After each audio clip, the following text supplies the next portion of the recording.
పునరుత్థానుడా విజయశీలుడా నా ప్రాణనాథుడా. బాప్టిజం తీసుకున్న క్రైస్తవులు గాని, మారుమనసు పొందిన వారు గాని, ఎన్నో సంవత్సరాల సంఘంలో చేర్చబడినప్పటికీ నీ ఆత్మీయ జీవితం బాగుందా? నీ పరిశుద్ధత కలిగి ఉన్నవా? నీకంటూ ఒక మంచి సాక్ష్యం నీ ఇంటిలో ఉందా? నీ సాక్ష్యం సంఘములో నువ్వు కాపాడుకోగలుగుతున్నావా? నీ సాక్ష్యమును సమాజములో నువ్వు కాపాడుకోగలుగుతున్నావా? బైబిల్ పట్టుకొని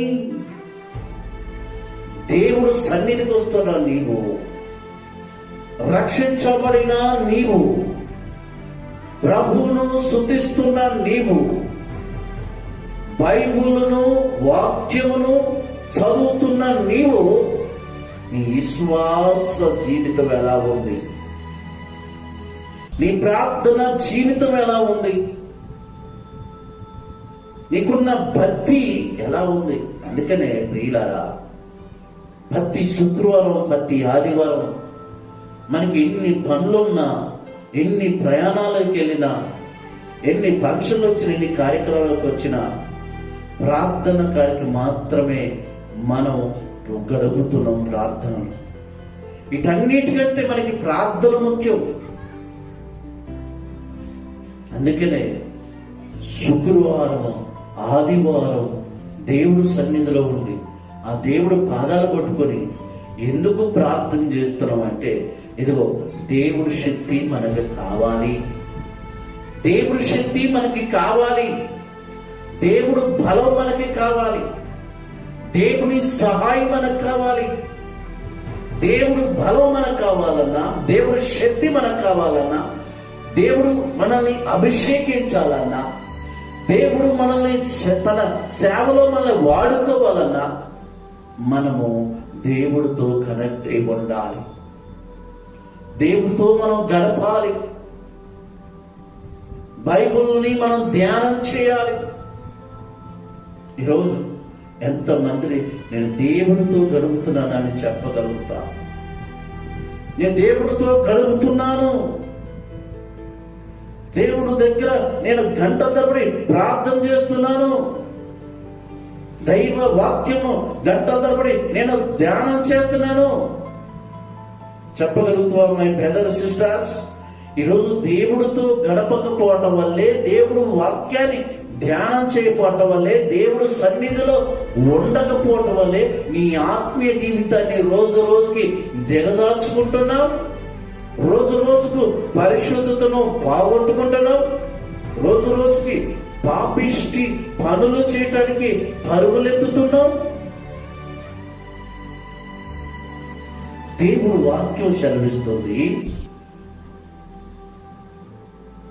ప్రయాసపడి భారం వస్తున్న సమస్త జనులారా నా యొద్దకు రండి.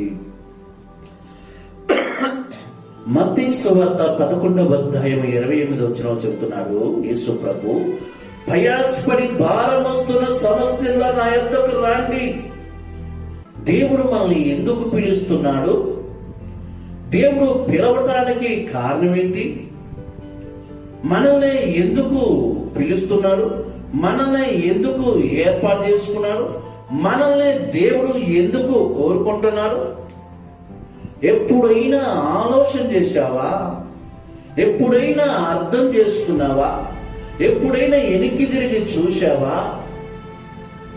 దేవుడు నిన్నే పిలుస్తున్నాడంటే నీవు దేవుడు పట్ల, దేవుడు చిత్తాన్ని నువ్వు నెరవేర్చాలని నీ పట్ల ఆయన ప్రణాళిక కలిగి ఉన్నాడు. అందుకే నేను పిలుస్తున్నాను.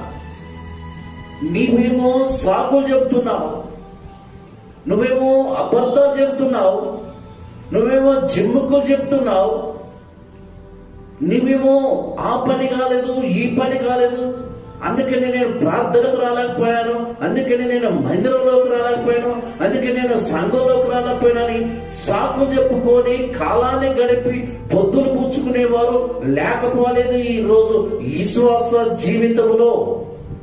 కానీ ఈ విశ్వాసకి అది సరైన యొక్క లక్షణము కాదు. నీకు ఎన్ని పనులున్నా, నీకు ఎంత కష్టం వచ్చినా నీవు దేవుడితో గడపాలి. ఆమేన్. నువ్వు దేవుడితో గడపాలి. దేవుడు అంటాడు కదా, నన్ను కనపరచు వారిని నేను వారిని తిరిగి కనపరుస్తాను. మనం దేవుణ్ణి గనపరుచుతున్నామా? దేవుణ్ణి గనపరిచే విధంగా మనం ఉన్నామా? చప్పట్ల ద్వారాగా, దేవుడి పాటల ద్వారాగా, దేవుని వాక్యం ద్వారాగా, దేవుని ఆరాధన ద్వారాగా దేవుని మనం గనపరచాలి కదా. మరి ఈరోజు ఎందుకు దేవుని గనపరచలేకపోతున్నావు? నీకు రావటానికి టైం లేదు, నీకు రావటానికి తీరిక లేదు. కారణం సాకులు, నోరు తెరిస్తే అబద్ధాలు, పైకి క్రైస్తవురాలు, పైకి క్రైస్తవుడు. ఇటువంటి జీవితాన్ని మనం మార్చుకోపోతే, ఇటువంటి అలవాట్లని మనం మార్చుకోపోతే, ఇటువంటి యొక్క జీవితాన్ని మనం మార్చుకోపోతే ప్రియులరా, ఒక్కరోజు యేసు ప్రభు ఆయన ఉన్న పరలోకంలోకి అడుగు మనం పెట్టం.